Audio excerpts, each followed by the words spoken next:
talk about practice being closed? Oh, I did not. Yeah, I'm gonna just make, we're closing practice this week because of the start of the conference season, so we'll be in the stadium, and there'll be no access for any spectators this week. And we'll do interviews today by the field house before and after practice. Okay. Coach, I guess you probably know the question I'm going to ask. I ask everybody else. What did you learn from the North Dakota-Montana game?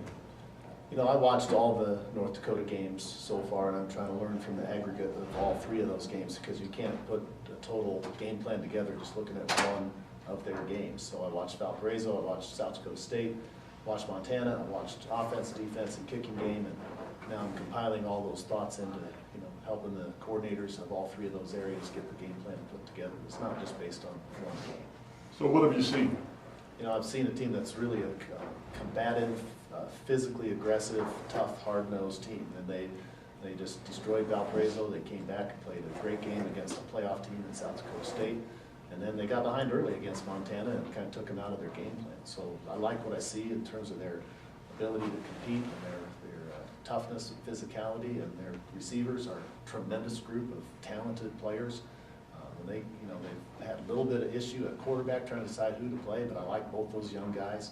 They're big, tall, strong-armed, good players, and I think they're on the right track. What have you seen in the rushing game that you think is concerning you, that why it's falling? You know, obviously we've looked at that, you know, but biggest thing on this past game against Stephen F. Austin was just that they decided to outnumber us in the box. They played us man-to-man on the outside, pressed up against us, and brought that extra guy, either the outside linebacker or the safety, down into the box. And it's hard to block 7 with 6. It's hard to block 6 with 5. And so we just had an extra man in there that was tough to, you know, tough to deal with. They were very athletic. Sometimes they made us miss when we were trying to block them. They would dodge blocks and you know, get off blocks, and so I thought their athleticism was a tough matchup for us at times. And you know, we have to be able to be balanced enough. We found some good things in the second half with the motion and misdirection that really helped us in the run game, and maybe we need to, you know, utilize some of those things a little bit more. But you know, I thought our adjustments and getting it done in the second half was pretty good. When you look at the drives we had to get the lead, a lot of that was made on the ground. Coach, you said in the past that losses are great teachers. What can you learn from this weekend that you can apply to North Dakota? I'd a lot rather learn from a very close, hard-fought win than a loss. You know, but I think you know, anytime you have high expectations from a group of guys in a season, and you have a setback like this, I mean, it puts some urgency and some some reality, I guess, into the fact that maybe these games aren't automatically going to turn out the way we want them to turn out. We're going to have to make it happen, and I think that's the message that our guys have. We've got to start off better. We've got to be on a higher emotional, you know, focused level at the beginning of these games, and you know, we have to finish better. Is there a high sense of urgency going into Big Sky Conference play? I don't know if urgency is the right word, but I think that we're definitely focused. It's exciting to start conference play. Everybody has a clean slate. That's 0-0 for everyone right now in the conference race. That's important for us, given the fact that we've dropped a couple.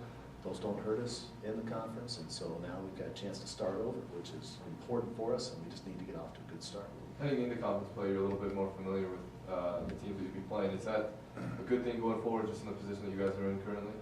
You know, we're no better off against North Dakota than we were against Stephen F. Austin. We played them both for the first time last year, and both of them at home. Now we've got to go to a place we've never been before to play a team for just the second time. So to me, it's just exactly the same as it was a week ago. What's that dynamic like? We talked about that earlier in the season, going to a place for the first time. You guys did that at Southern Utah last year. I mean, does that influence the way this game will play out? I don't know if there's much carryover, but it's sure intriguing. I mean, we had UC Davis and Southern Utah last year, and now we had Stephen F. Austin and North Dakota this year. So we're traveling around, seeing new places, and you have to get used to new environments. One thing that we didn't get to do because of our travel problems for both of our first 2 road games this year was we didn't get to do our walkthrough. Both of them had to be canceled because we were late getting to the hotel. And to me, maybe I'm old-fashioned, but I like that Friday walkthrough. I like going to the facility, getting out in the field, you know, seeing the environment. Gives me a chance to talk to the team about the location that we're going to be, the sidelines, how the fans will be, where the fans are located, how the whole thing's going to play out. Hopefully, we'll get to do that this year for the first time, and maybe that'll help us just a little bit, especially getting off to a good start. Just going back to the SFA game really quickly, just having watching film on it, I assume, what did you see was the biggest difference in that game? Well, it was a close game. It could have gone either way. You know, we had a couple opportunities to hit passes in the third quarter when it was even. We had a wide open receiver that we didn't connect with. In the fourth quarter, we had an opportunity to extend a drive and didn't complete that pass.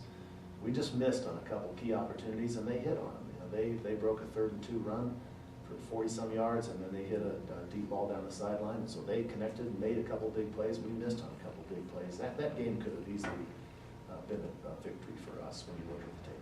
You talked about those delays. Has that been a huge distraction heading into those away games, especially going into another one, or is there something else that needs to get these guys going on the road? We're not making any excuses. It's just, it is what it is. I'm just hoping that looking forward when we play North Dakota that we're on time, we can do all the things we'd like to do typically before a game, including our walkthrough and meetings on schedule, on time.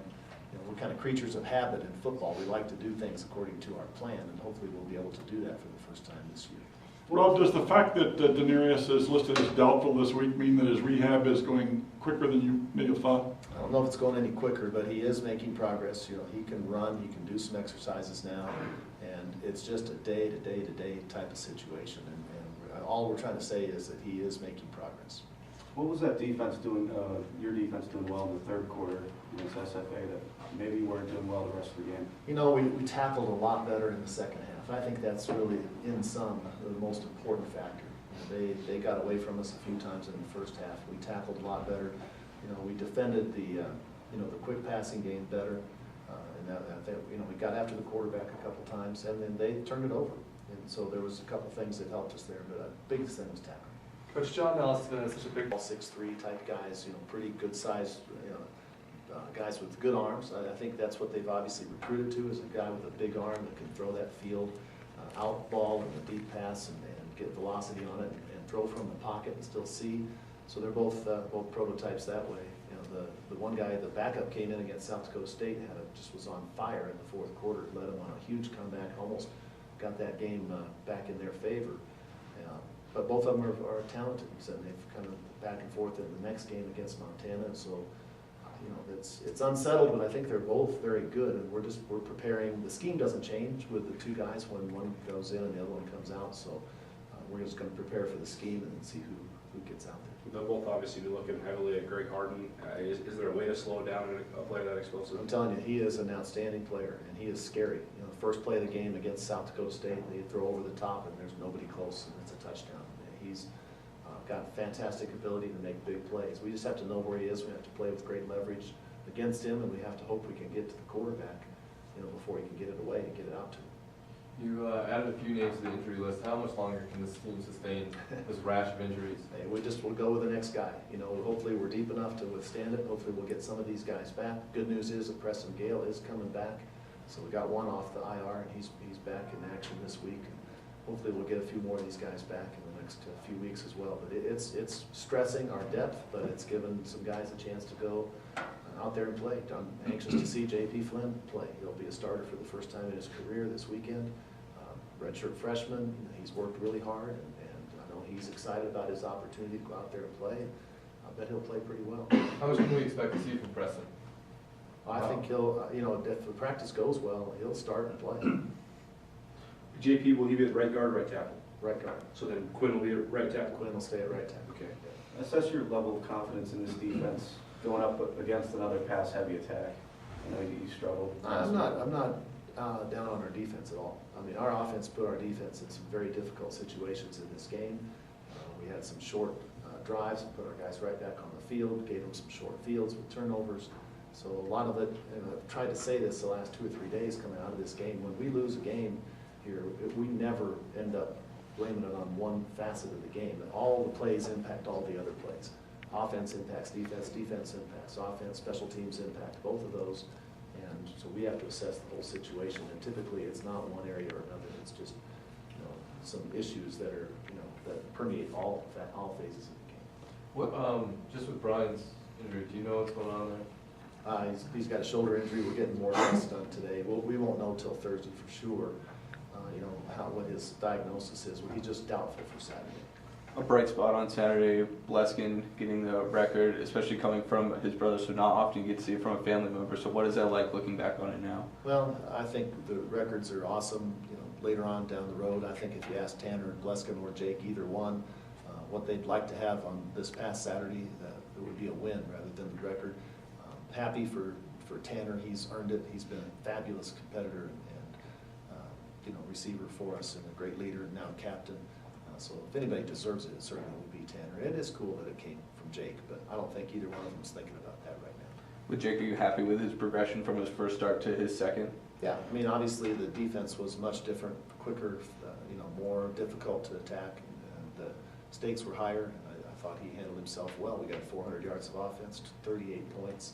That's a pretty good day for any quarterback, and so we'll build on that.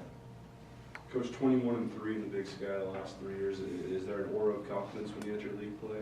Yeah, I hope so. I mean, I think our team feels that way, but these two losses are lurking in the back of our minds right now. So we've got to go out and we've got to win a game on the road in the conference here to kind of get that swagger back. And I think our guys are pretty dedicated about that right now to try to get that done. But that's all we're thinking about. The past records won't help us one bit, but the past losses won't hurt us one bit either. We just have to focus and play our game Saturday and get off to the right start.